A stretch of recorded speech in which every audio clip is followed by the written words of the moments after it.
Okay, this is 3.4, the second half of it. In this second half, we're going to talk about quartiles and all the things related to it. And so let's take a look at problem number 8 and ask you, we're really going to learn our initial definitions of quartiles. So, well, quartiles, percentiles first. So it says the 10th percentile of the weight of males 36 months of age in a certain city is 11 kilograms. Explain that meaning. Well, 10th percentile means that, and let me find the right answer here so I can illustrate it better. Anytime you talk about percentile, they're talking about that everything 10% or less. It's always that value or less. So what is associated with this 10th percentile?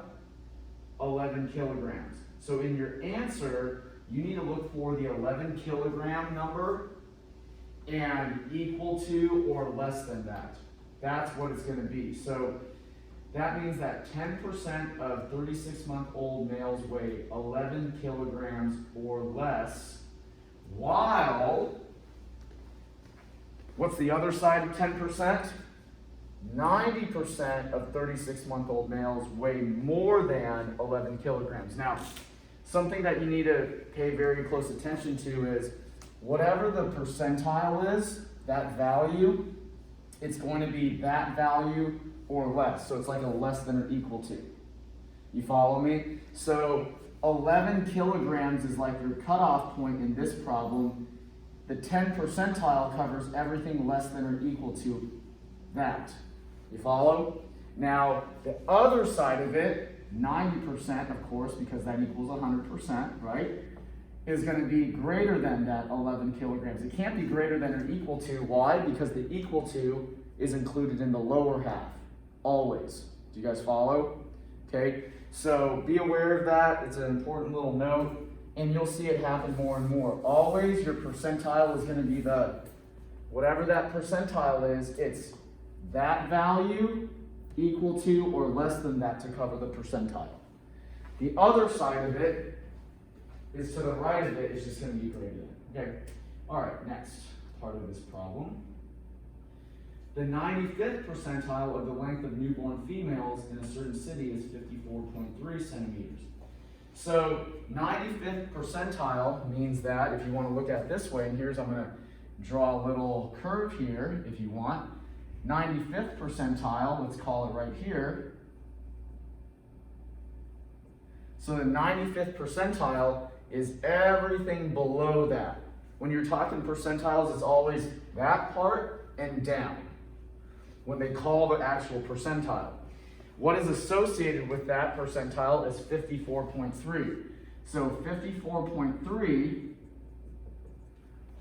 and it's going to be less than or equal to that value at the 95th percentile. Follow? Everything to the right of that, this zone, is going to be called the 5th percentile, naturally. And all that stuff is going to be greater than, but not greater than or equal to that value. So that's what you're looking for. So let's see here. 95% of females, oh, by the way, clarity, specificity. These two are immediately wrong because they're talking about newborns. So you need to make sure that you are very specific about your answer. So see how in the previous part they were specific and noted what it applied to? Notice here, they're specific and note what it applies to. Make sense? So those are really good indicators immediately because they're not specific. I don't even have to look any further that those are out of the question. Make sense? Okay. So 95% of newborn females have a length of 54.3 centimeters or less. See, that's like covering the less than or equal to. And then the other side of it, to the right of it, 5%, there's the 5%, have more than. That's like just the greater than sign, right? Any questions about that? Make sense? And that's a lot of talking, but I just want to make sure I drive that point home for you. Okay, let's go on. next. All right, so the next question discusses quartiles. And it says violent crimes include all these items. The following is a summary of the rate per 100,000 people in a population. What they ask you to do is answer some questions about these quartiles. All right, provide an interpretation of these results. Okay, so first and foremost, you have to understand the definition of quartiles. So when you're dealing with quartiles,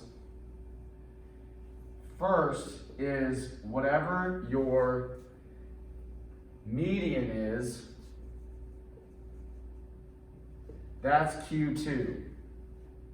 Okay, so in our data set, 388.5, and this isn't really the best picture, and you'll know what I mean when we get to box plots. That's not the best picture to draw in this case, but I'm just going to do it since it kind of relates to you. This, Q2, would be the median, also known as the middle of your data. Is it the mean? No. Mean and median are different. We established that. That's why that picture is wrong, but I'm just going to leave it there. Now, Q1, so median is your 50 percentile. Q1 is your 25th percentile. So in your data here, if you cut it, Q1 would be your 25th percentile. This would be your 50th percentile, and you can guess that Q3 would be your 75th percentile. Make sense? Okay, so there it is. And so we're going to use that concept a lot today, a lot. So let's go and interpret this now that you know what these quartiles represent. So let's look at A just as an option. 25% of the states have a violent crime rate that is 273.8 crimes per 100,000 population or more. Is this true? Knowing the definition of percentiles? No, because percentiles are always that number and below, isn't it?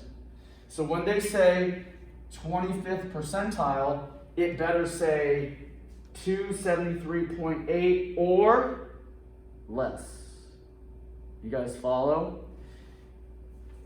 273.8 or less, 388.5 or less, 52.8, 528.3 or less. It's always or less when you're referring to percentiles. Make sure you know that, okay? And so A, that immediately cuts that out as an option. We can't use that because they say or more. Now I'm going to move on to B, shall we? And see if this is the correct one. So I see 25%. Okay, it should match up with 25%. It does. And if it's a percentile, I should see or less, which it does. Make sense? Always, when you're referring to percentiles, percentiles always talk in this direction. Okay, got it?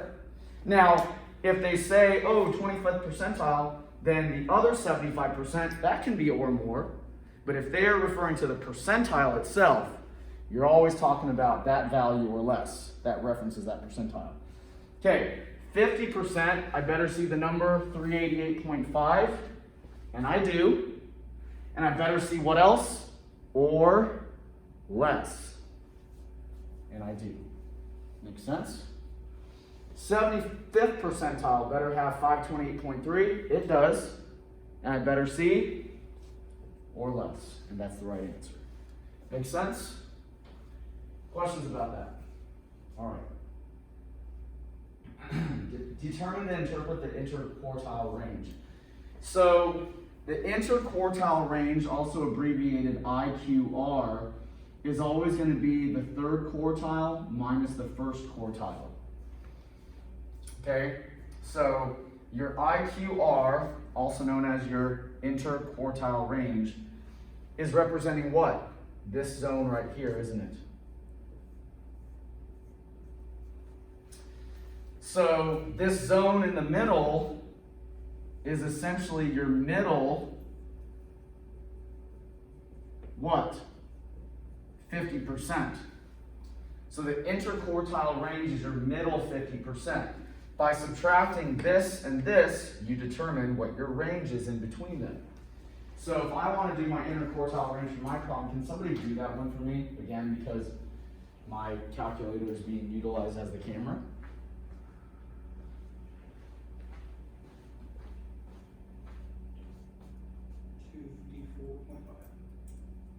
Great job. There it is. Okay. What's the interpretation of it? The interquartile range is the middle 50% of all observations. The interquartile range is the middle 50% of all observations, and we determined that it's 254.5 crimes per 100,000. Any questions about that? Math isn't really too tough. Okay, now the next thing is to discuss the upper fence and the lower fence. So what the upper and lower fence do for you is they define what would be considered an outlier. So the outliers will lie below the lower fence and above the upper fence. They aren't necessarily here. It allows to a little bit of range on the outside of Q1 and Q3. It goes beyond that. So your lower fence is here, and anything left of it would be called an outlier. In other words, an odd piece of data. A data point that is very much out of the ordinary compared to all the other stuff. The same is true for the upper fence. Items that fall to the right of the upper fence, in other words, greater than the upper fence, would also be considered out of the ordinary and outliers. Everybody got that? Now, in order to calculate these, the lower fence and upper fence, which is what they're asking us to do here, these are calculated by utilizing the interquartile range. Okay? So you want to make sure that when you're calculating your upper and lower fences, that you make sure that your IQR is correct first. So let's do this. How about I note it right here? So your lower fence is your Q1 minus 1.5 times your IQR. Okay, so your lower fence limit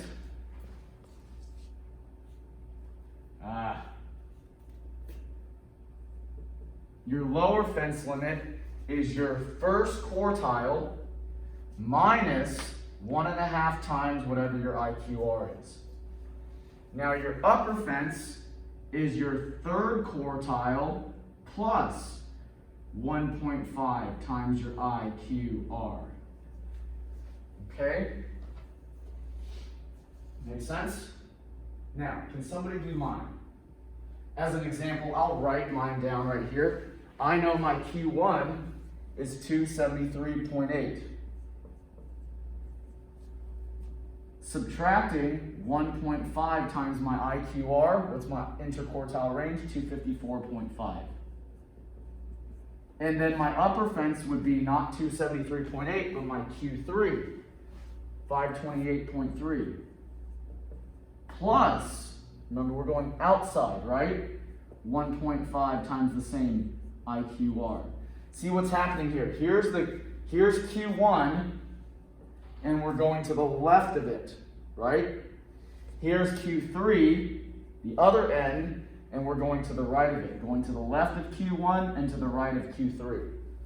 You guys follow me? Okay. Can somebody give me the lower fence for mine? Your lower fence is negative 107.95. Okay. And the upper fence? Thank you.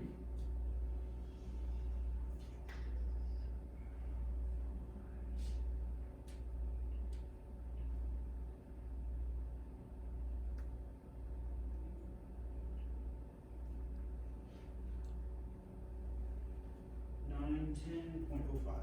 Thank you. All right, there it is. All right, now, so let's talk about the next part. You guys okay with your lower and upper fences? You got them correct? Yes? Okay. Let me know if you didn't, and then we can calculate yours. All right. The violent crime rate in a certain state of the country in that year was 1,467 per 100,000 people. Would this be considered an outlier based on my data set? Would it be? I would say yes. Yes. An outlier in which direction? Greater. It's greater than the upper fence, isn't it? So this 1,467 is greater than the upper fence, isn't it? So if you're looking at my data set, we've established that the upper fence is located at 910.05. In other words, if there are 910.05 violent crimes per 100,000 people or more, if there's more than that, then anything beyond here would be a state or a city or an area that is an outlier. In other words, it's pretty bad. This is like your normal range. This is out of the ordinary range. So, and it's going that direction. So this is a very bad crime rate, right? Something on the other end, I mean, it's not really possible to be negative, right? Negative 107, your lower fence. Negative 107.95, anything over here would be considered very safe, wouldn't it? Some state that falls into this spot, I mean, how can you have negative crime? I'm not sure, but let's just call it that. You'd probably want to live over here, right? Because it's ultra safe. You probably don't want to live over here or wherever this is because it's very dangerous for whatever reason. Make sense, everybody? So we would say that yes, it is an outlier because it's greater than the upper fence. Make sense? Questions about that? Okay, great. Now, the last part we do need to answer. It's a little bit tricky. So to determine whether something is skewed in a certain direction, you have to do a quick little bit of math, okay? So if, let's do this. Skew left, Q2 minus Q1. Let's do it this way. I'm gonna write it this, skew right, Q3 minus Q2. Okay, we're gonna do it this way. I'm gonna talk about it. First, everybody do this.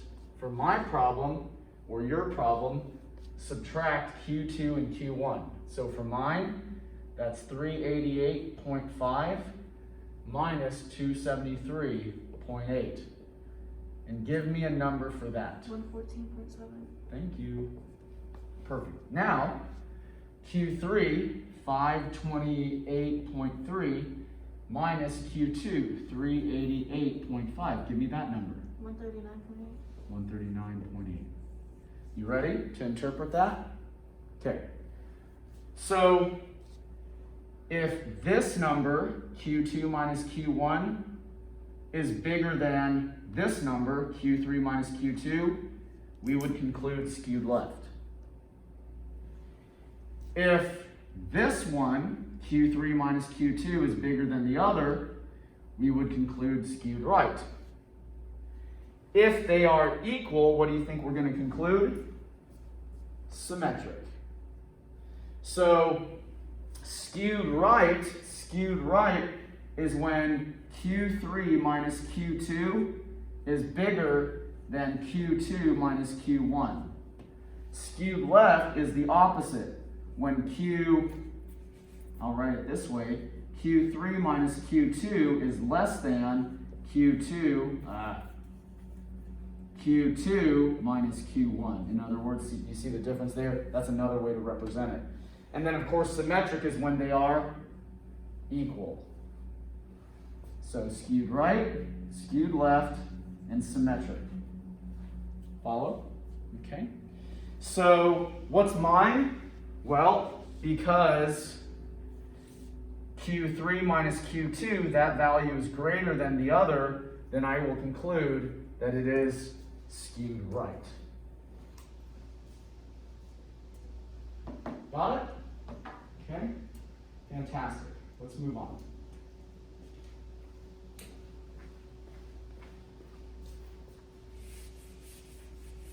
Okay.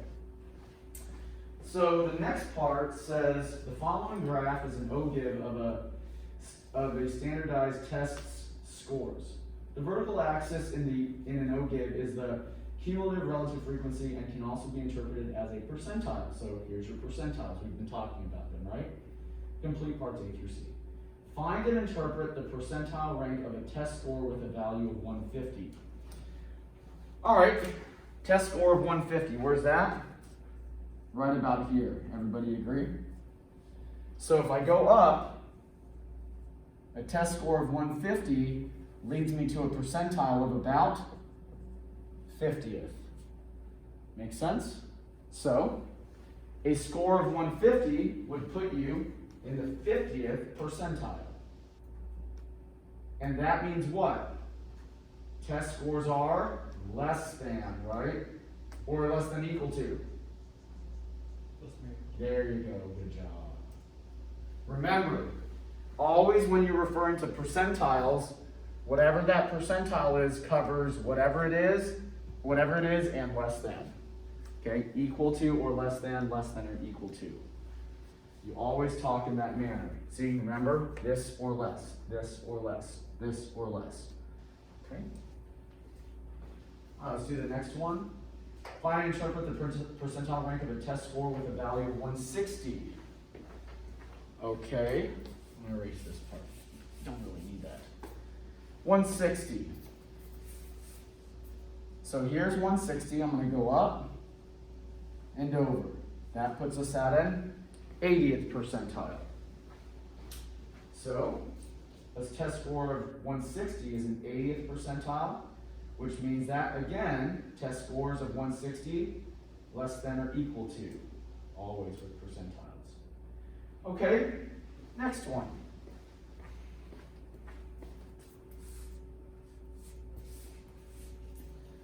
Next one, what score corresponds to the 20th percentile? Are we going to go the other direction now? Yes, we're going to start over here. Here's the 20th percentile, go over and down, and that's the test score that corresponds to the 20th percentile. So 140 would be corresponding to the 20th percentile. Okay? Any questions about that? All right, we're going to come back to our z-scores. Nope, that was a mistake.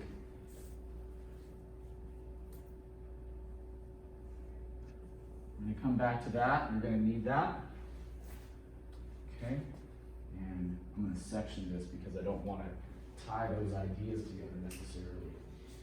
Okay, so what we're going to do here is I want you to click the box for the data. Okay, we're going to open this up in Excel. So we're going to return to Excel.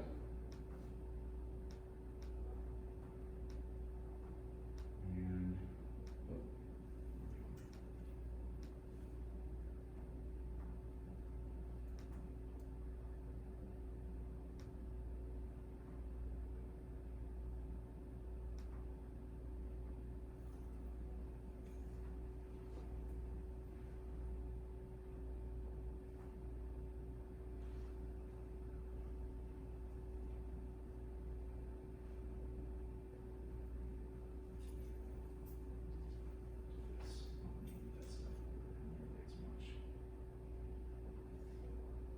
great. Okay. You guys ready? Okay, you got your data pulled up. So it's a little bit small to see, but you'll get the idea, and you've hopefully got your own data set pulled up. You don't necessarily need to see all of my data points specifically just yet. Let me do this actually. This might be a little bit more valuable.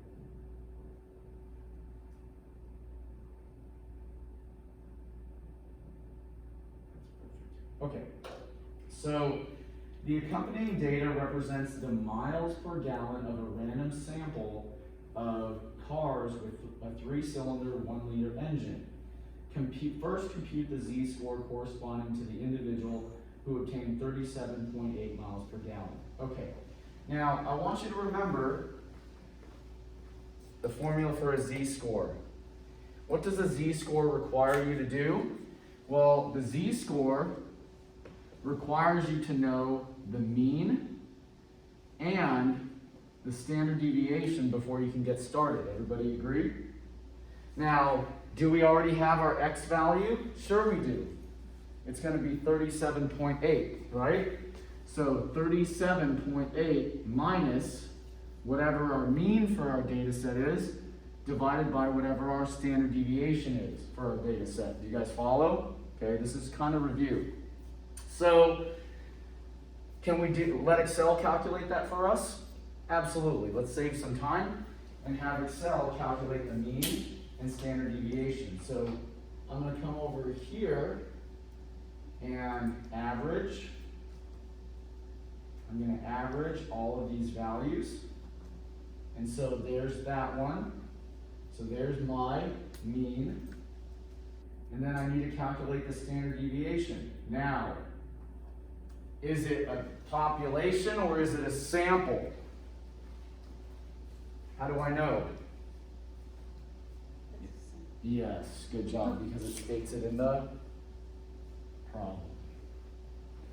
So be very careful with that. Remember, and bring that knowledge back with you that you must pay attention to whether you're dealing with a population or a sample. Everybody with me so far? So I need to calculate my z-score using that. Now I'm going to save us a little bit of time, and I'm going to put in my values here. Okay?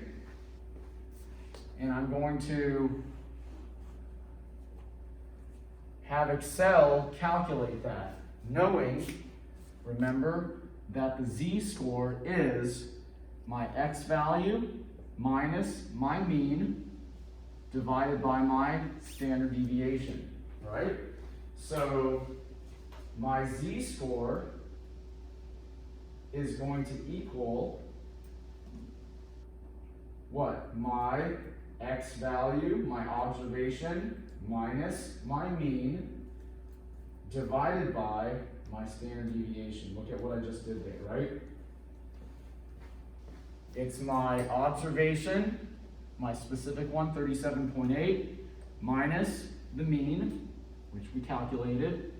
That needs to be in parentheses, divided by my standard deviation.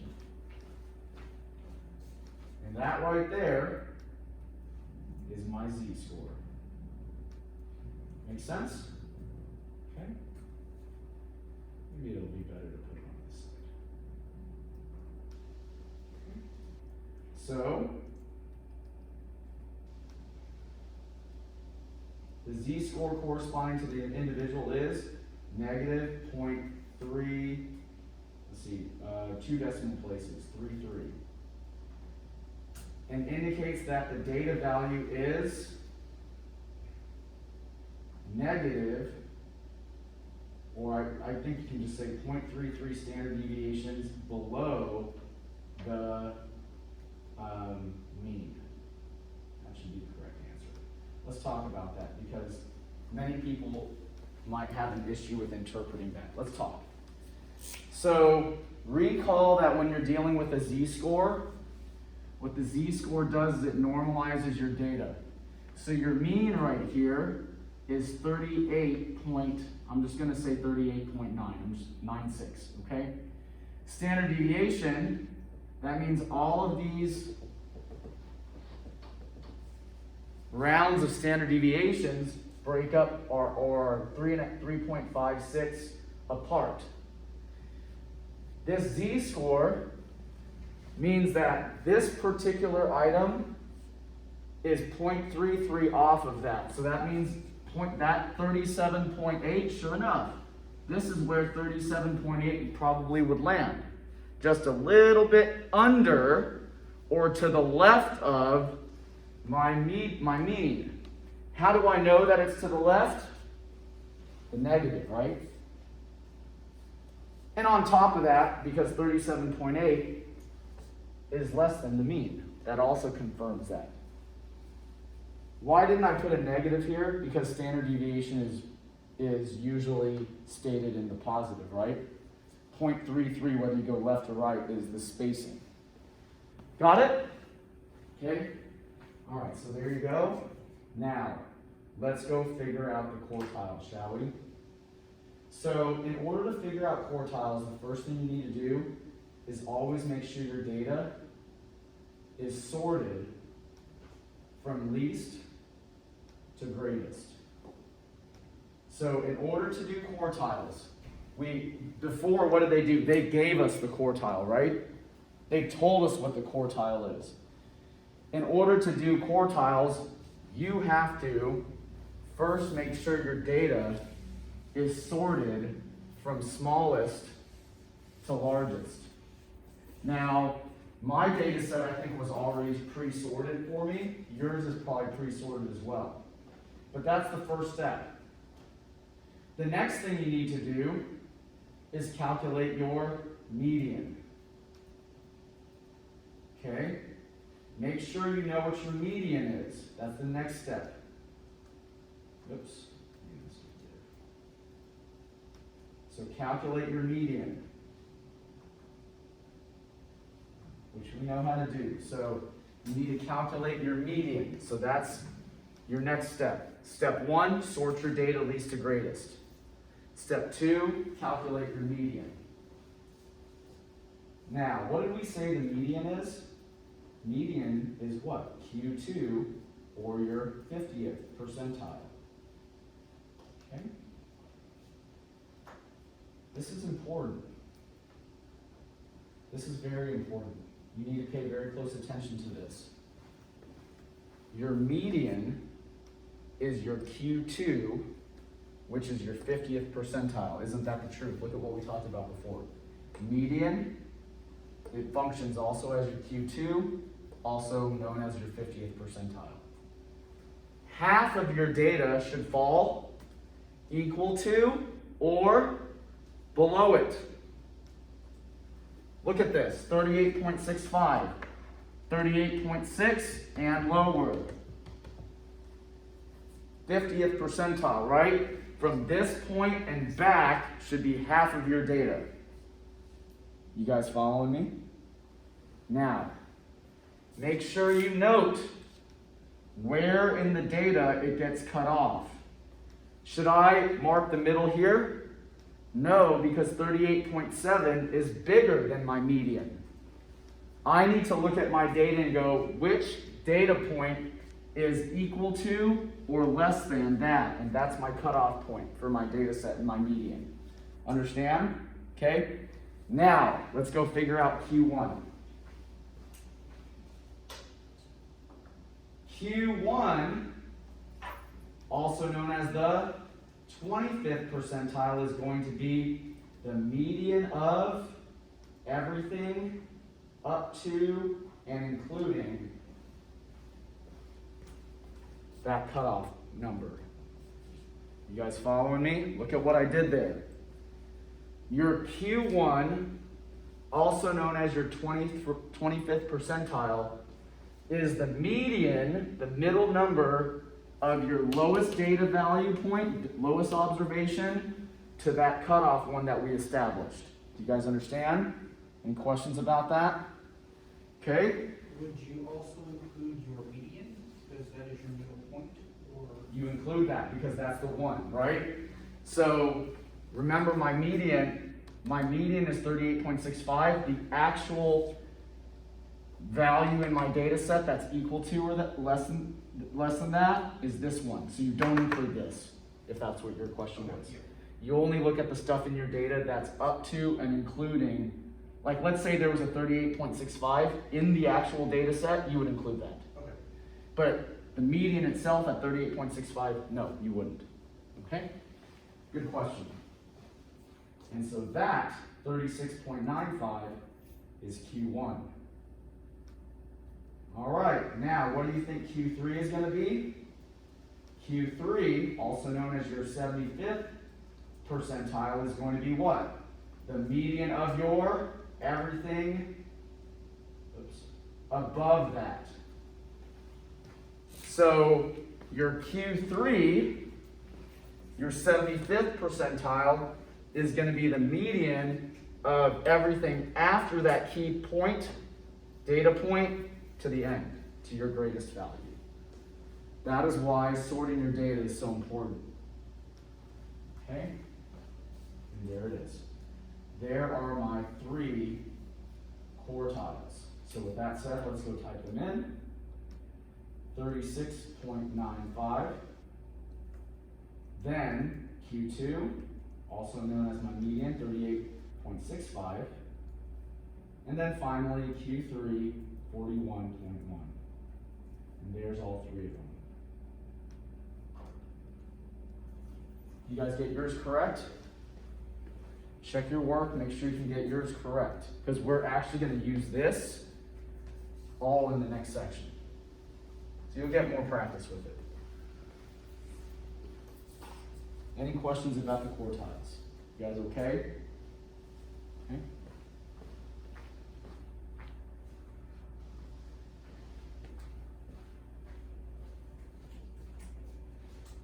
Got it?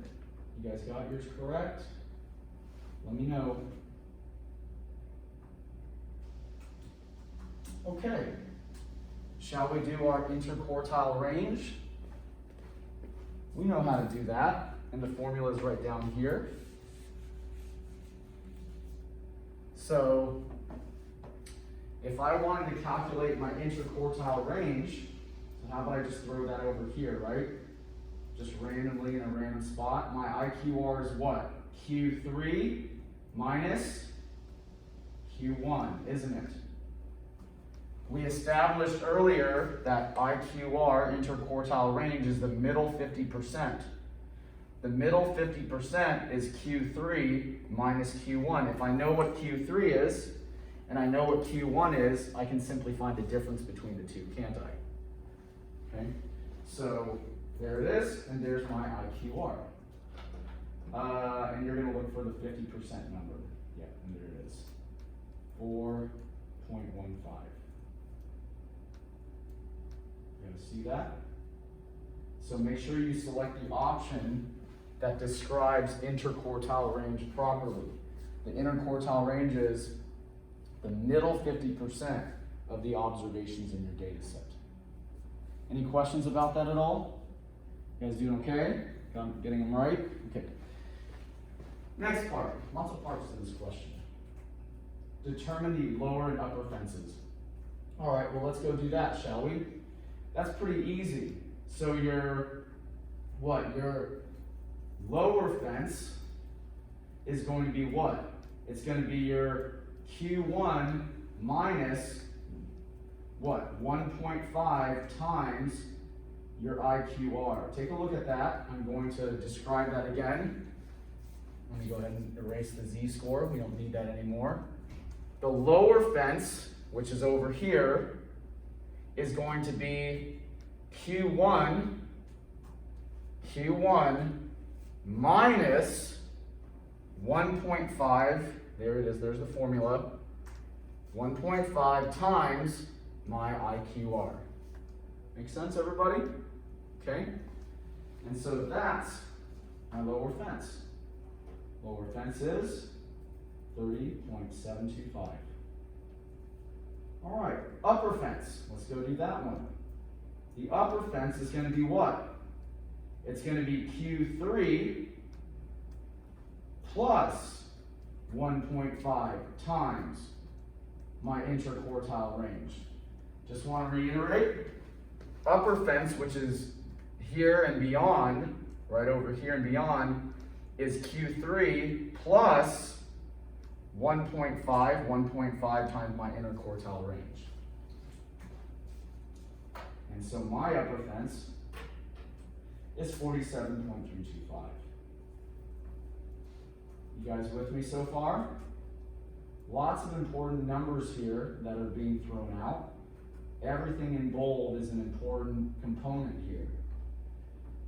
Any questions about that?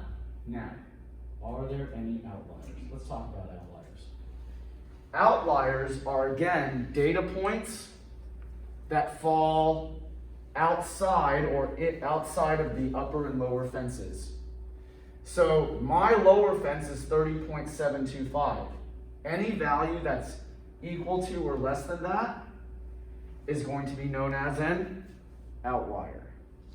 The same is true for anything that is greater than or equal to my upper fence, 47.325. So let's go look at this.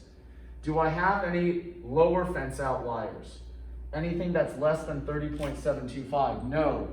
See how this is my lowest value? So that's not an outlier. Now, if that was 29, it would be. Let's go over here. Any outliers here? 49.2. Is 49.2 greater than that? Yes. So my 49.2 would be considered an outlier. Does that make sense, everybody? That's a very complete problem. It tests everything pretty much that we've talked about.